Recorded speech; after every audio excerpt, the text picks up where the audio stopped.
जय श्री राधे कृष्ण। आप सभी का आपके अपने YouTube channel VK Mishra present में बहुत बहुत स्वागत है।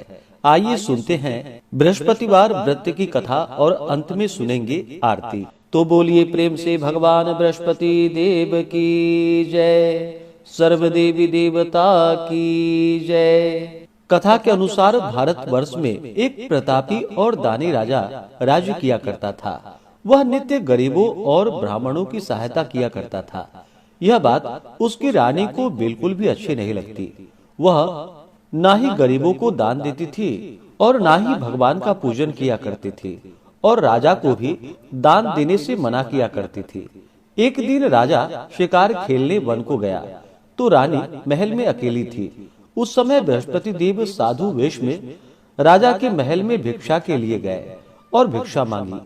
रानी ने भिक्षा देने से इनकार किया और कहा कि हे साधु महाराज, मैं तो दान पुण्य से तंग आ गई हूँ। मेरा पति सारा धन लुटाते रहते हैं। मेरी इच्छा है कि हमारा धन नष्ट हो जाए, फिर न रहेगी बांस और न बजेगी बांसुरी।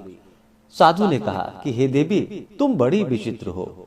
धन संतान तो सभी चाहते हैं, पुत्र और लक्ष्मी तो पापी के घर में भी होनी चाहिए। यदि तुम्हारे पास अधिक धन है तो भूखे को भोजन दो, प्यासों के लिए प्याऊ बनवाओ, मुसाफिरों के लिए धर्मशालाएं खुलवाओ। जो निर्धन अपनी कुमारी कन्याओं का विवाह नहीं कर सकते, उनका विवाह करा दो। ऐसे और कई काम है जिनके करने से तुम्हारा यश लोक और परलोक में फैलेगा। परंतु रानी पर उपदेश का कोई प्रभाव न पड़ा। वह बोली कि महाराज, आप मुझे कुछ न समझाएं। मैं ऐसा धन नहीं चाहती जो हर जगह बांटती फिरूं। साधु ने उत्तर दिया, यदि तुम्हारी ऐसी इच्छा हो तो तथास्तु। तुम ऐसा करना कि बृहस्पतिवार को घर लीपकर पीली मिट्टी से अपना सिर धोकर स्नान करना, भट्टी चढ़ाकर कपड़े धोना। ऐसा करने से तुम्हारा सारा धन नष्ट हो जाएगा। इतना कहकर वह साधु महाराज वहां से अदृश्य हो गए। साधु के अनुसार कई बातों को पूरा करते हुए रानी को केवल 3 बृहस्पतिवार ही बीते थे कि उसकी समस्त धन संपत्ति नष्ट हो गई। भोजन के लिए राजा का परिवार तरसने लगा।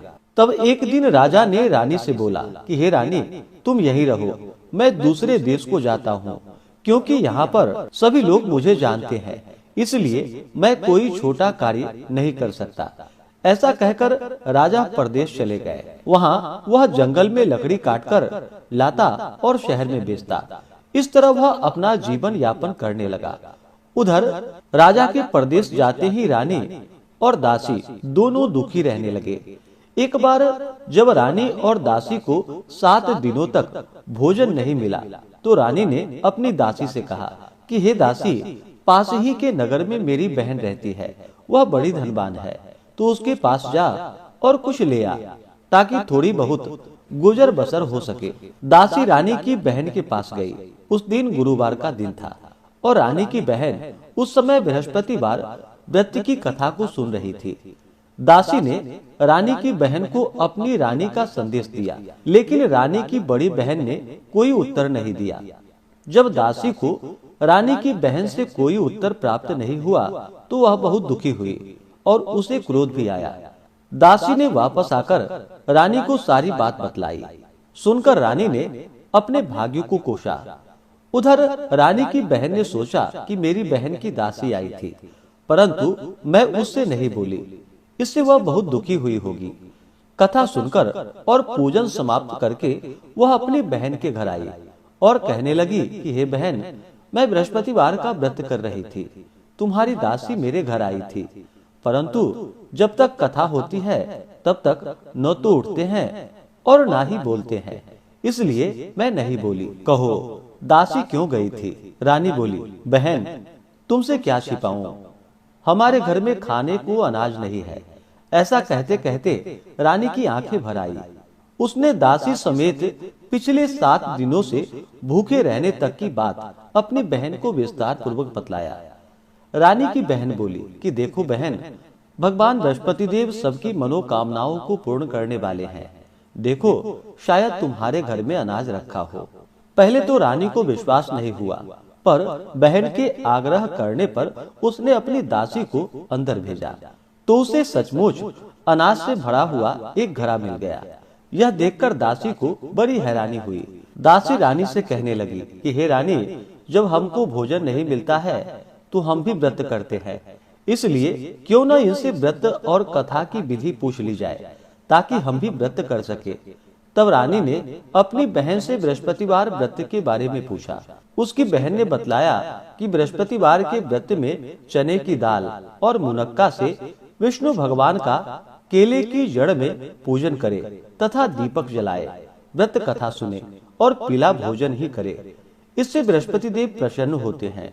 व्रत और पूजन विधि बतलाकर रानी की बहन अपने घर को चली गई। 7 दिन बाद जब गुरुवार आया तो रानी और दासी ने व्रत रखा।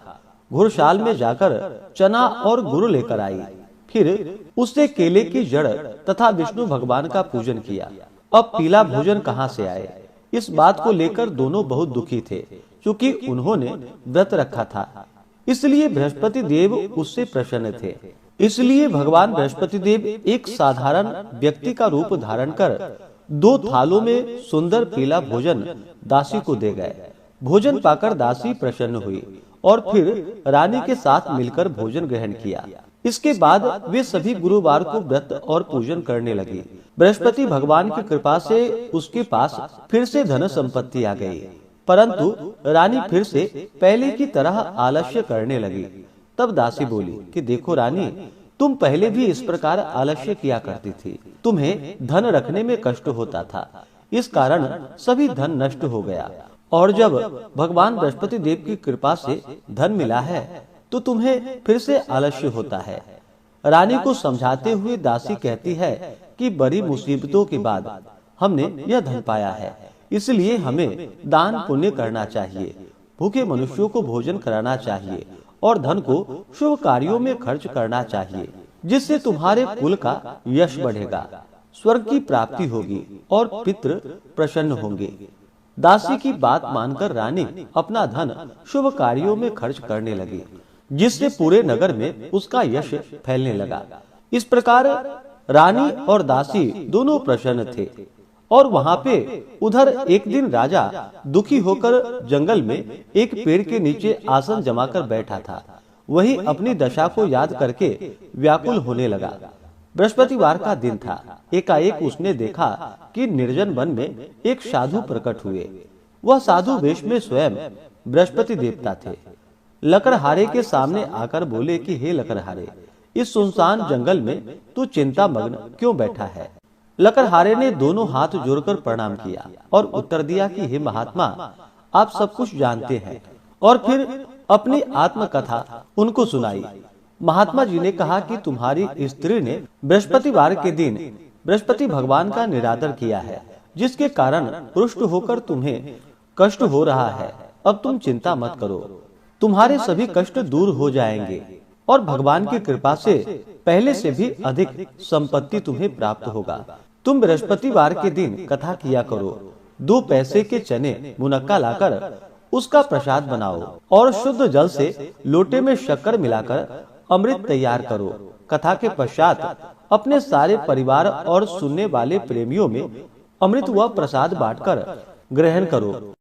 ऐसा करने से भगवान तुम्हारी सभी मनोकामनाएं पूरी करेंगे। साधु के ऐसे वचन को सुनकर लकड़हारा बोला कि हे प्रभु, मुझे लकड़ी बेचकर इतना पैसा नहीं मिलता जिससे भोजन के उपरांत कुछ बचा सकूं।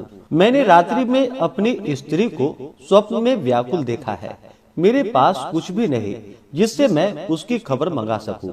साधु ने कहा कि हे लकड़हारे, तुम किसी बात की चिंता मत करो। बृहस्पति के दिन तुम रोजाना की तरह लकड़ियां लेकर शहर को जाओ। तुमको रोज से 2 गुना धन प्राप्त होगा, जिससे तुम भली भांति भोजन कर लोगे तथा बृहस्पति देव की पूजा का सामान भी आ जाएगा। इतना कहकर साधु अंतर ध्यान हो गए। धीरे धीरे समय बीतता चला गया। फिर वही बृहस्पतिवार का दिन आया।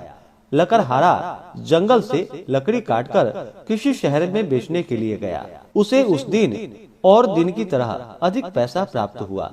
राजा ने चना गुड़ आदि लेकर गुरुवार का व्रत किया। उस दिन से उसके सभी क्लेश दूर हो गए। परंतु जब दोबारा गुरुवार का दिन आया तो बृहस्पतिवार का व्रत करना भूल गया। इस कारण बृहस्पति भगवान नाराज हो गए।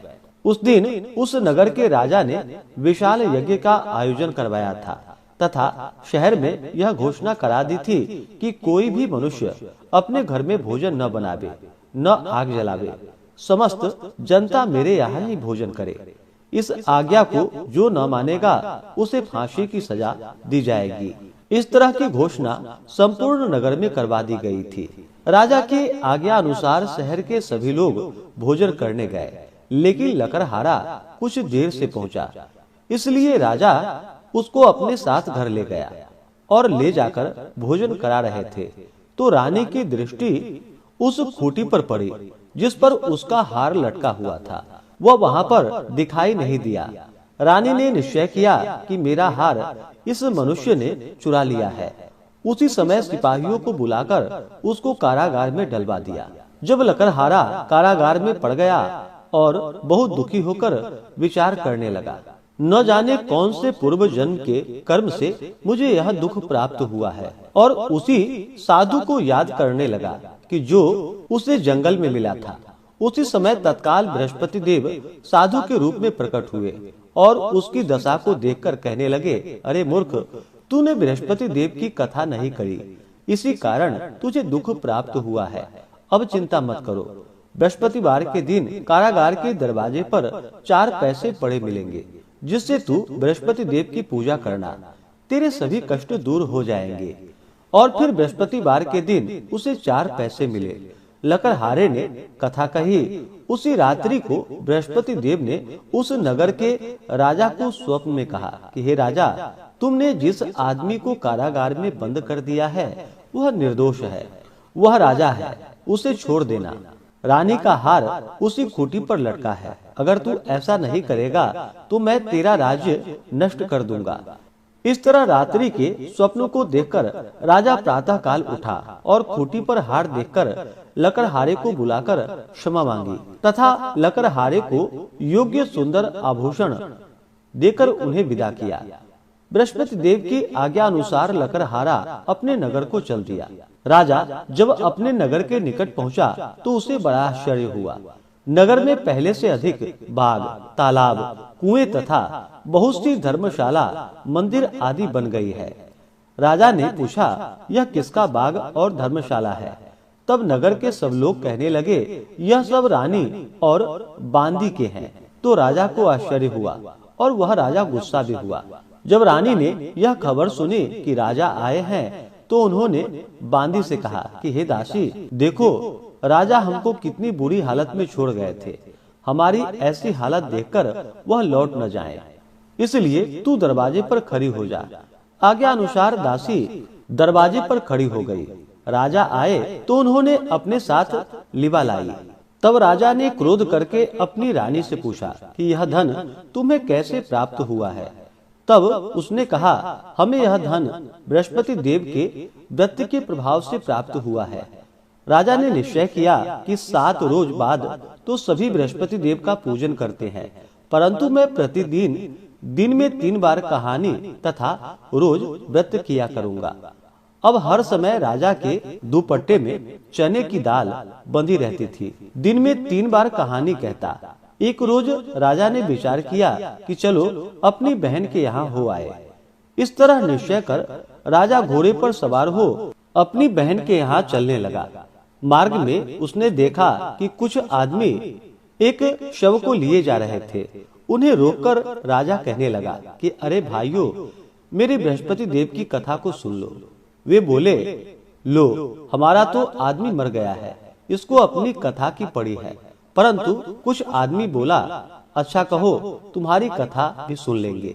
राजा ने दाल निकाली। आधी कथा हुई कि शव हिलने लगा, और जब कथा समाप्त हुई तो वह राम राम करके मनुष्य खड़ा हो गया। आगे मार्ग में उसे एक किसान खेत में हल चलाता हुआ मिला। राजा ने देखा और उससे बोला, अरे भैया, तुम मेरी बृहस्पतिवार की कथा सुन लो। किसान बोला, जब तक मैं तेरी कथा सुनूंगा तब तक 4 हड़ैया जोत लूंगा। जा अपनी कथा किसी और को सुना। इस तरह राजा आगे चलने लगा। राजा के हटते ही बैल पछाड़ खाकर गिर पड़ा तथा किसान के पेट में बड़ी जोरों से दर्द होने लगा। उस समय उसकी माँ रोटी लेकर आई। उसने जब यह देखा तो अपने पुत्र से सब हाल पूछा और बेटे ने सभी हाल कह दिया। तो बुढ़िया दौड़ी दौड़ी उस घुड़सवार के पास गई और उससे बोली कि मैं तेरी कथा सुनूंगी, तू अपनी कथा मेरे खेत पर चलकर ही कहना। राजा ने बुढ़िया के खेत पर जाकर कथा कही, जिसके सुनते ही वह बैल उठकर खड़ा हो गया तथा किसान के पेट का दर्द भी बंद हो गया। राजा अपनी बहन के घर इस प्रकार पहुंचा। बहन ने भाई की खूब मेहमानी की। दूसरे दिन प्रातः काल राजा जगा तो वह देखने लगा कि सब लोग भोजन कर रहे हैं। राजा ने अपनी बहन से कहा, ऐसा कोई मनुष्य नहीं जिसने भोजन न किया हो, मेरी बृहस्पतिवार की कथा सुन ले। बहन बोली कि हे भैया, यह देश ऐसा है कि पहले यहाँ के लोग भोजन करते हैं, बाद में अन्य काम करते हैं। अगर कोई पड़ोस में हो तो देख आऊं। वह ऐसा कहकर देखने के लिए चली गई, परंतु उसे कोई ऐसा व्यक्ति नहीं मिला जिसने भोजन न किया हो।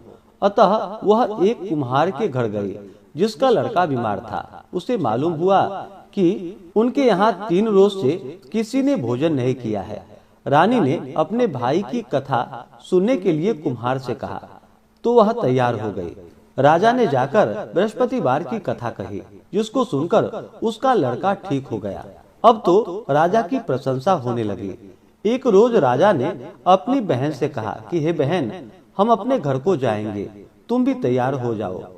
राजा की बहन ने अपनी सास से कहा तो सास कहा, चले जा, परंतु अपने लड़कों को मत ले जाना, क्योंकि तेरे भाई की कोई औलाद नहीं है।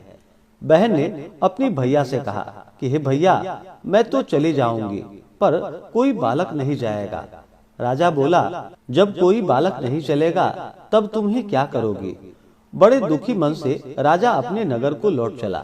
राजा ने अपनी रानी से कहा कि हम निर्वंशी हैं, हमारा मुंह देखने का धर्म नहीं है और कुछ भोजन आदि नहीं किया।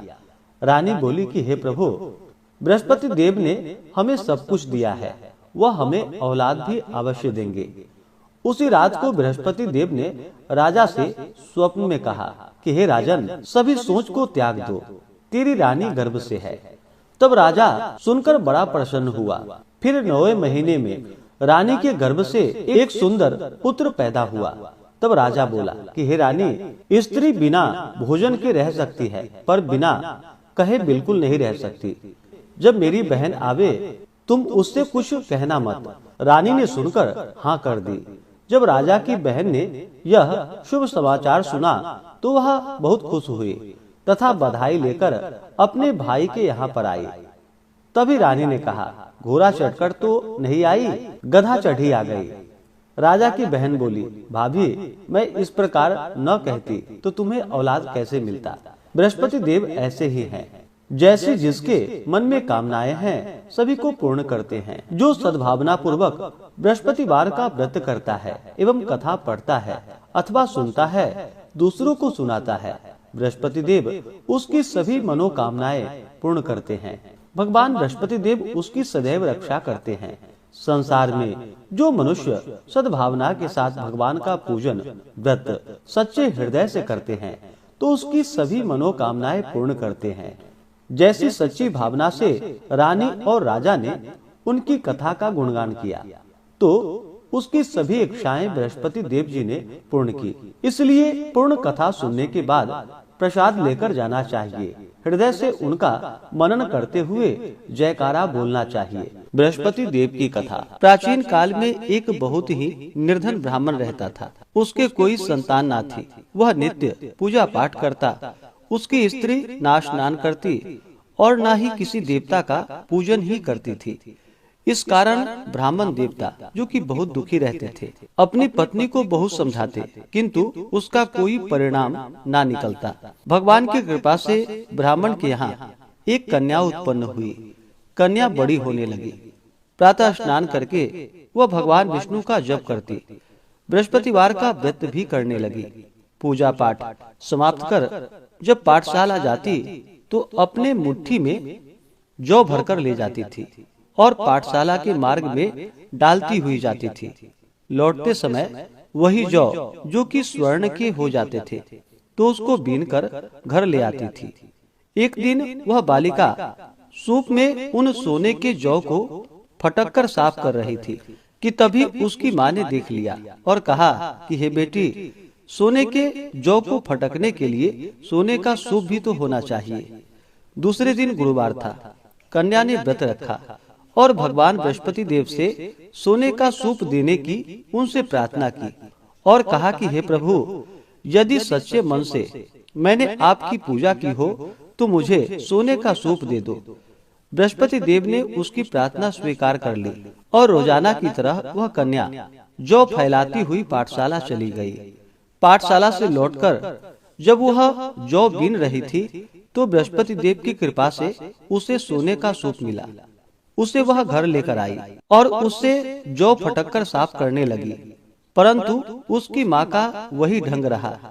एक दिन की बात है, कन्या सोने के सूप में जब जौ को साफ कर रही थी, उस समय उस नगर का राजकुमार वहां से निकला। कन्या के रूप और कार्य को देखकर वह उस पर मोहित हो गया। राजमहल आकर वह भोजन तथा जल त्याग कर उदास होकर लेट गया। राजा को जब राजकुमार द्वारा अन्न और जल त्यागने का समाचार प्राप्त हुआ तो अपने मंत्रियों के साथ वह अपने पुत्र के पास गया और पूछा कि हे बेटा, तुम्हें किस बात का कष्ट है? किसी ने तुम्हारा अपमान तो नहीं किया अथवा कोई और कारण है? मुझे बतलाओ, मैं वही कार्य करूंगा जिससे तुम्हें प्रसन्नता की प्राप्ति हो सके। अपने पिता की बातें सुनकर राजकुमार बोला कि हे पिताजी, मुझे किसी बात का दुख नहीं है। किसी ने मेरा अपमान भी नहीं किया है, परंतु मैं उस लड़की के साथ विवाह करना चाहता हूँ जो लड़की सोने के सूप में जौ को फटककर साफ कर रही थी। राजकुमार ने राजा को उस लड़की के घर का पता भी बता दिया। मंत्री राजा के कहने पर उस लड़की के घर गया। मंत्री ने ब्राह्मण के समक्ष राजा की ओर से निवेदन किया और फिर कुछ ही दिनों के बाद ब्राह्मण की कन्या का विवाह राजकुमार के साथ संपन्न हो गया। और फिर क्या था, कन्या के घर से जाते ही ब्राह्मण के घर में पहले की भांति गरीबी का निवास हो गया। एक दिन दुखी होकर ब्राह्मण अपनी पुत्री से मिलने के लिए गया। बेटी ने पिता की अवस्था को देखा और अपनी माँ का हाल पूछा। ब्राह्मण ने सभी हाल कह सुनाया। कन्या ने बहुत सा धन देकर अपने पिता को वहां से विदा कर दिया, लेकिन कुछ ही दिनों के बाद फिर वही हाल हो गया। ब्राह्मण फिर से अपनी कन्या के यहाँ गया और सभी हाल कहा तो पुत्री बोली कि हे पिताजी, आप माताजी को यहाँ लिवा लाओ। मैं उन्हें यह विधि बता दूंगी जिससे कि गरीबी दूर हो जाए। ब्राह्मण देवता अपनी स्त्री को साथ लेकर अपनी पुत्री के पास राजमहल पहुँचे तो पुत्री अपनी माँ को समझाने लगी कि हे माँ, तुम प्रातः काल स्नान आदि करके विष्णु भगवान का पूजन करो और बृहस्पतिवार का व्रत करो तो तुम्हारी सभी दरिद्रताएं दूर हो जाएंगी। परंतु उसकी माँ ने उसकी एक भी बात नहीं मानी। वह प्रातः काल उठते ही अपनी पुत्री के बच्चों का जूठन को खा लेती थी। एक दिन उसकी पुत्री को बहुत गुस्सा आया। उसने अपनी माँ को एक कोठरी में बंद कर दिया और फिर प्रातः उसे स्नान आदि करा करके उससे पूजा पाठ करवाया। तब जाकर के उसकी माँ की बुद्धि ठीक हो गई। इसके बाद नियम से पूजा पाठ करने लगी और प्रत्येक बृहस्पतिवार को व्रत भी करने लगी। और फिर इस व्रत के प्रभाव से मृत्यु के बाद वह स्वर्ग को गई। वह ब्राह्मण भी सुख पूर्वक इस लोक का सुख भोग कर अंत में स्वर्ग को प्राप्त हुआ। तो बोलिए प्रेम से भगवान बृहस्पति देव की जय। अब सुनते हैं बृहस्पति देव की आरती। तो बोलिए प्रेम से बृहस्पति भगवान की जय। ओम जय बृहस्पति देवा स्वामी जय बृहस्पति देवा। छिन छिन भोग लगाऊं कदली फल मेवा। ओम जय बृहस्पति देवा। तुम पूर्ण परमात्मा तुम अंतर्यामी, स्वामी तुम अंतर्यामी। जगत पिता जगदीश्वर, जगत पिता जगदीश्वर, तुम सबके स्वामी। ओम जय बृहस्पति देवा।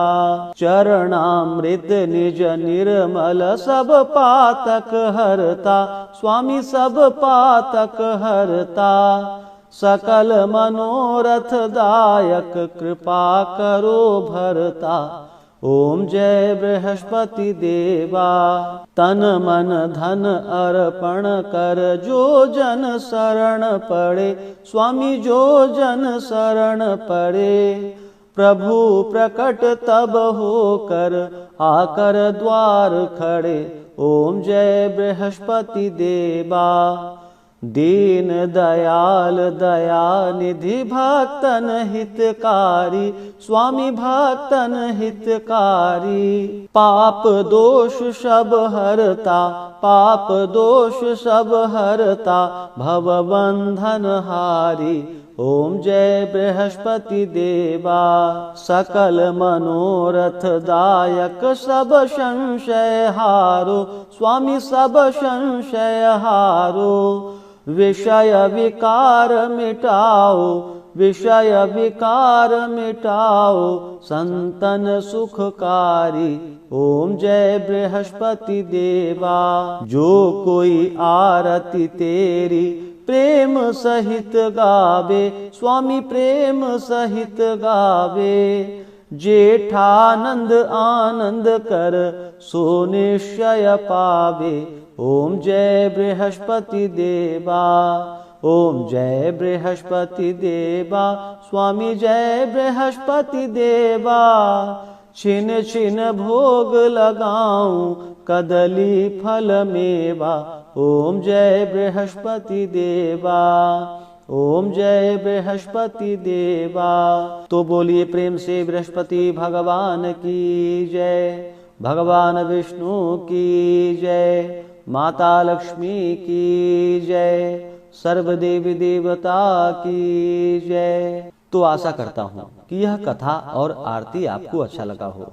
इसी प्रकार से ज्ञानवर्धक जानकारियाँ प्राप्त करते रहने के लिए, व्रत पूजा के बारे में जानने के लिए, कथा को सुनने के लिए चैनल पे अगर आप पहली बार आए हैं तो चैनल को लाल बटन दबा करके सब्सक्राइब करें, साथ में बेल आइकन घंटी को दबाएं ताकि आने वाली वीडियो का नोटिफिकेशन आपको समय से मिलता रहे।